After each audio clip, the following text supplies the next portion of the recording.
নমস্কার বন্ধুরা, এসপি মন্ডল কিচেনের পক্ষ থেকে তোমাদের সবাইকে অনেক অনেক শুভেচ্ছা।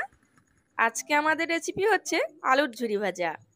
আর এই আলুর ঝুরি ভাজা কিন্তু বাড়ির বড় থেকে ছোট সকলেই ভীষণ পছন্দ করে।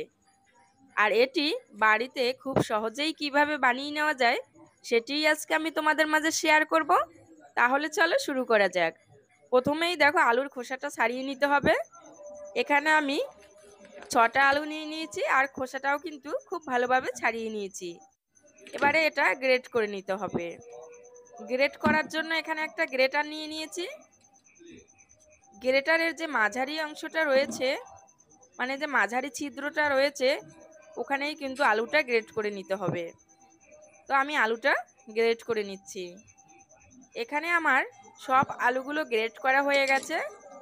এবারে কিন্তু আলুটা খুব ভালোভাবে ধুয়ে নিতে হবে, কারণ আলুতে যে স্টার্চ থাকে ওটা কিন্তু ধুয়ে বের করে দিতে হবে, না হলে এটা ভাজার পরে নরম হয়ে যাবে।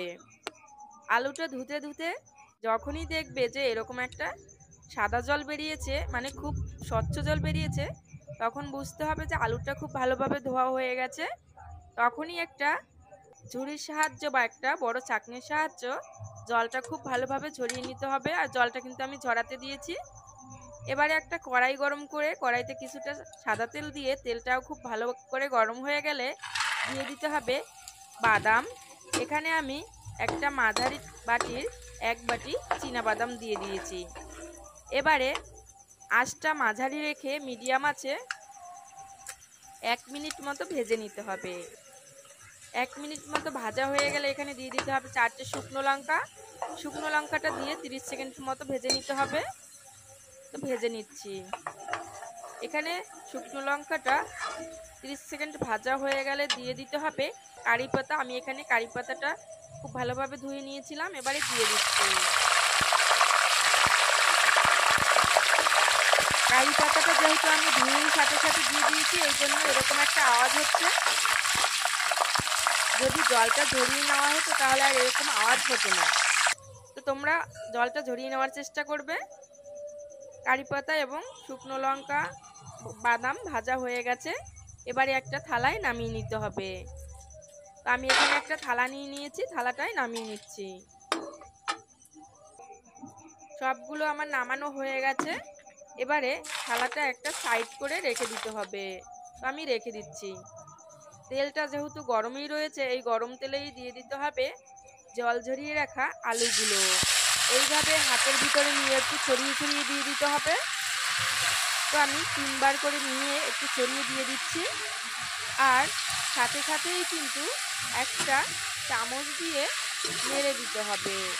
আর নাড়াটা কিন্তু অনবরত দিতে হবে, না হলে কিন্তু একটার সাথে একটা লেগে যাবে।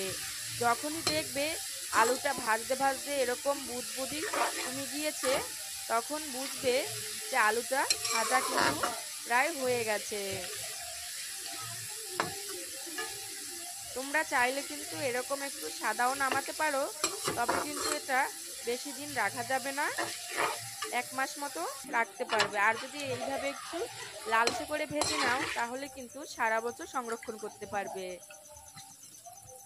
এখানে কিন্তু আলুর ঝুড়িটা ভাজা হয়ে গেছে। এবারে আমি যে থালাটায় বাদাম শুকনো লঙ্কা আর কারি পাতা ভেজে রেখেছিলাম ওটাই নামিয়ে নিয়েছি।